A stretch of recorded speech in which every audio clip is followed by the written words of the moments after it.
Pour ceux qui voudraient le voir, voici notre monstre. Voici notre monstre, il est démonté. Regardez ce que ça donne en dessous. Ça donne ceci.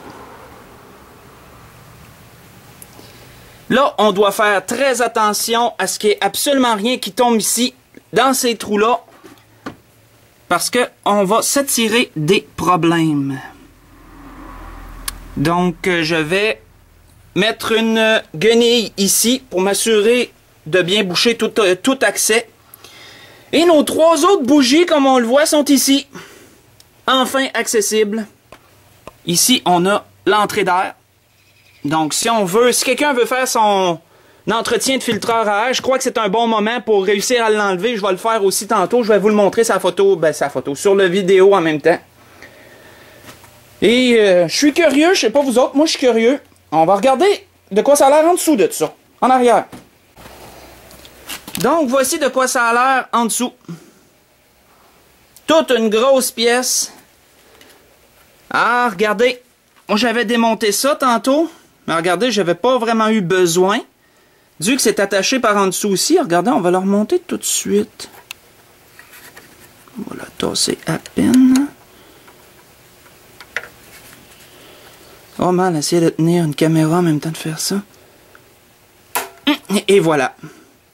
Tenez, je l'ai remonté, ça servait à rien de la démonter. Puis dans le fond, voyez-vous que j'ai fait de l'ouvrage pour rien? Parce que les 2 bottes que j'ai enlevées ici, là, en dessous, là, je pourrais les remettre.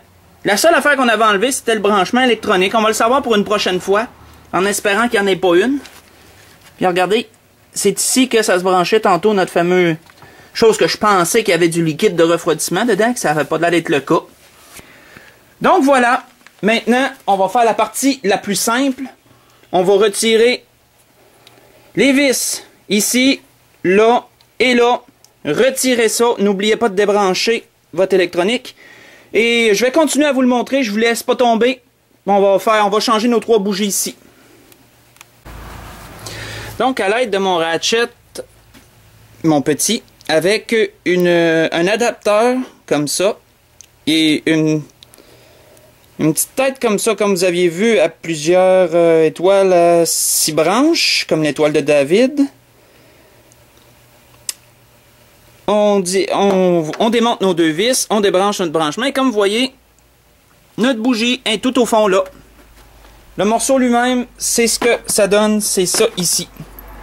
On a nos 2 vis. On a un boot. La longue partie ici en caoutchouc, on appelle ça un boot, ça relie les deux côtés, puis on voit que il y a un branchement électronique dans le fond de tout ça. Donc là, on va commencer à changer nos bougies. Je vous montrerai pas à chacune des bougies. À ce temps que vous avez vu le principe, je vais les faire les 3. Puis après ça, une fois fini, on va remonter tout ça. Avant de remonter, on va nettoyer notre filtre à l'air. On va faire ça tandis qu'on est là. Oui, petite recommandation. Pour aller chercher, dans le fond, j'ai pris mon ratchet moyen avec 2 longueurs. Parce que c'est assez profond. Disons qu'une longueur, vous allez être capable, mais vous allez être coincé alentour. Donc, avec 2 longueurs, vous devriez être pas pire. J'ai mis la longue et la petite. Et j'ai pris une douille. Je peux pas vous dire la grosseur, c'est une douille exprès. Une douille 5-8 exprès pour les spark plugs. Pourquoi? Parce qu'à l'intérieur, il y a un caoutchouc, comme vous voyez. Ce caoutchouc-là sert à épouser la céramique. La céramique, je vais vous l'approcher. La céramique de la spark plug. Parce que si vous brisez, vous craquez votre céramique, vous avez scrappé votre spark plug. Elle est plus bonne. N'essayez pas d'en mettre une si vous brisez la céramique. C'est plus dangereux qu'autre chose pour votre voiture. Donc, le bout de caoutchouc qui est en dedans de la douille ici va épouser, va marier ça. Ça va non seulement tenir la spark plug en place, comme ça, lorsque vous allez retirer la vieille dans le fond, elle va suivre. Elle restera pas dans le fond, puis elle tombera pas si vous faites attention. Elle va rester en place à cause de cet embout de caoutchouc qu'il y a là-dedans. C'est très important. Si vous essayez avec une douille normale, douille longue comme on peut avoir dans le kit, mettons si vous avez un kit semblable, la bougie risque de tomber. Puis ça va être plus dur d'aller la chercher parce que c'est profond. Puis il n'y a rien qui doit tomber dans ce trou-là en passant. Vous devez faire attention que rien tombe là-dedans. Donc je vais procéder. Donc comme vous voyez, j'en ai une de fait. Si vous regardez le principe que je vous disais, regardez, la bougie est là. Je vais reculer, là, je pense que je joue trop poche. Je vais reculer, regardez, ça tient quand même bien. Ça, c'est à cause de l'embout de caoutchouc qu'il y a dans votre douille. C'est pourquoi c'est des douilles exprès pour ça. Très important. Comme vous voyez, il était dû. Regardez, c'est plus très beau. Le bout est un peu mangé. Donc, c'était dû. Regardez le bout ici, là, il y a... Voyons, je perds peut-être mon temps à vous montrer ça, mais regardez la distance dans le bout là. Et si vous regardez une neuve...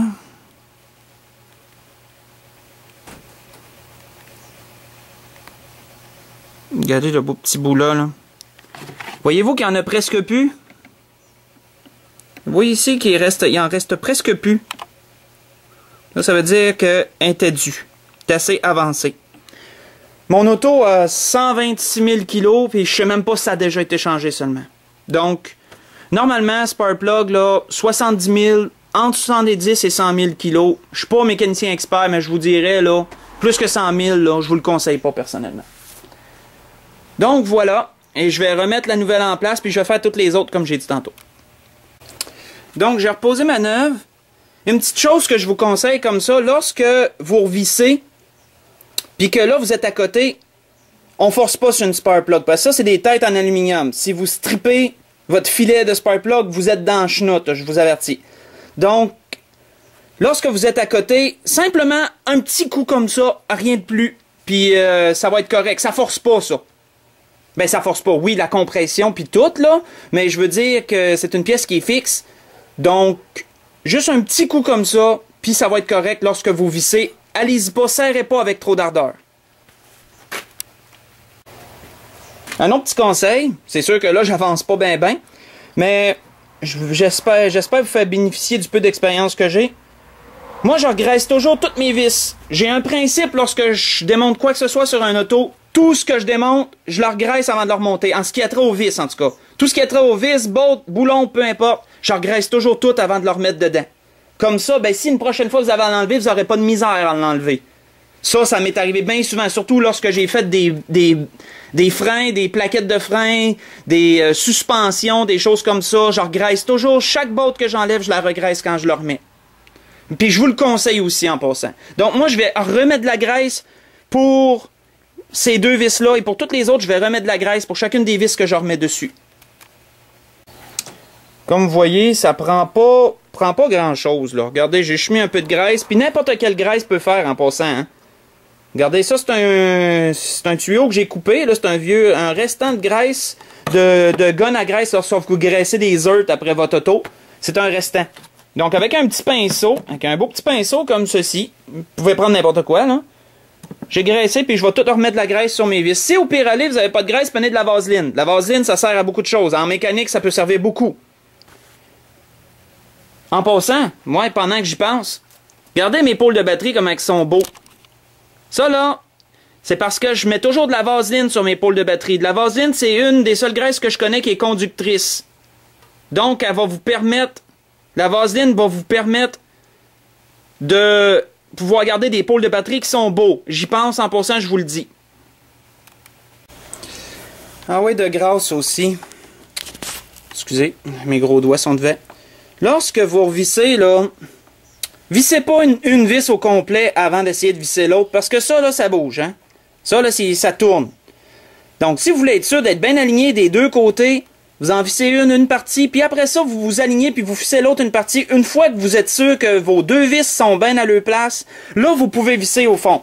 Mais l'erreur qu'on fait souvent, c'est qu'on en visse une jusqu'au fond, on la serre en masse, puis là, après ça, on essaye d'ajuster l'autre, puis l'autre est un petit peu croche, puis ça marche plus. Donc, je vous dis ça, un truc comme ça. Ces vis-là, c'est pas des vis qui travaillent trop fort. Excusez, mon gros doigt est encore devant. Pas des vis qui travaillent trop fort. Donc, lorsque vous les serrez, là, à côté, un petit coup, à peu près le même principe que les bougies, mais pas plus. Parce que ça travaille pas, ces vis-là. Donc, on serre jamais des vis qui travaillent pas, on les serre pas trop fort. Donc, comme vous le voyez, c'est terminé. Les trois ont été changés. Bien faire attention de bien rebrancher chacune. Et un petit rappel, les bougies, faites bien attention. Moi, je vous dirais que les bougies, c'est comme une femme, faut t'y traiter avec douceur et avec respect. Parce que si t'es crack, si t'es poc, le petit embout, il est très fragile, il est précis, il est ajusté au millimètre près. Donc, tu dois pas déranger quoi que ce soit. Donc, traitez vos bougies comme vous devez traiter une femme, puis tout va bien aller.